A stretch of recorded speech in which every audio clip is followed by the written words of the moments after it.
Sel suları Ağsuda avtomobil yolunu yararsız hala salıb. Məlumata görə yağışlı hava şəraiti ilə əlaqədar olaraq Ağsu çayından keçən sel suları rayonun Arad, Suruxlu, Maşadqanlı kənd avtomobil yolunun bir hissəsini yararsız hala salıb. Başqa heç bir yol yoxdur. Gəlmişik gördüyünüz kimi də.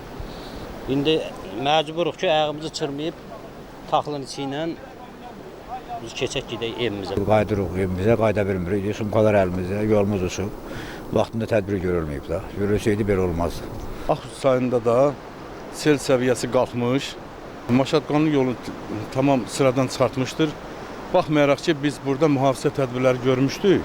Amma yenə selin həddindən artıq atması nəticəsində həmin bu yol uçmuşdur. İndi hal-hazırda bizim texnikalar cəmlənir. Həmin Maşadqanlı cəmiyyəti üçün alternativ yol tikəcəyik. Daxili İşlər Nazirliyinin mətbuat xidmətinin regional qrupundan bildirilib ki, hazırda Maşadqanlı kəndi ilə rayon mərkəzinin nəqliyyat əlaqəsində müəyyən məhdudiyyətlər yaranıb. Əraziyə polis, digər aidiyyatı qurumların əməkdaşları və texnikası cəlb olunub. Yolun açılması istiqamətində işlər görülür.